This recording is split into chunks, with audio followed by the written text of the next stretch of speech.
రాష్ట్రంలో దెబ్బతిన్న ఆర్ఎండ్బి రహదారులకు యుద్ధ ప్రాతిపదికన మరమ్మతులు నిర్వహించి గుంతలు లేని రోడ్లుగా చేయడమే తమ లక్ష్యమంటూ రాష్ట్ర రోడ్లు భవనాలు పెట్టుబడులు మౌలిక సదుపాయాల శాఖ మంత్రి బీసీ జనార్దన్ రెడ్డి స్పష్టం చేశారు.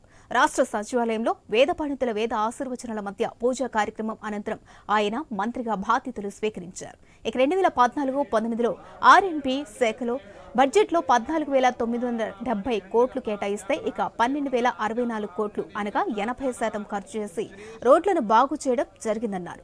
గత 5 ఏళ్లలో తగినన్ని నిధులు మంజూరు చేయని కారణంగా రోడ్లకు మరమ్మతులు చేపట్టడం, గుంతలు పూడ్చడం జరగలేదని మంత్రి బీసీ జనార్దన్ రెడ్డి ఈ సందర్భంగా తెలిపారు.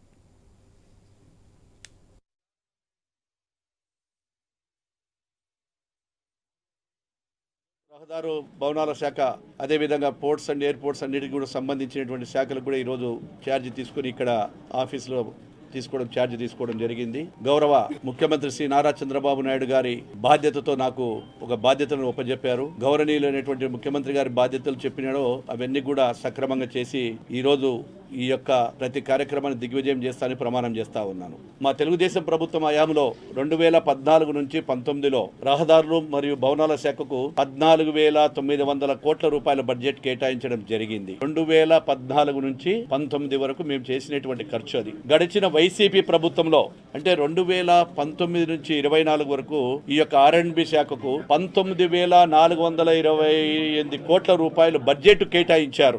ఇందుకు గాను కేవలం ఖర్చు పెట్టింది 9,000 కోట్ల 15. అంటే కేటాయించిన బడ్జెట్ లో కేవలం 46%. అంటే తెలుగుదేశం ప్రభుత్వంలో 80% మేము చేస్తే వైఎస్ఆర్ ప్రభుత్వం వచ్చిన తర్వాత కేవలం 40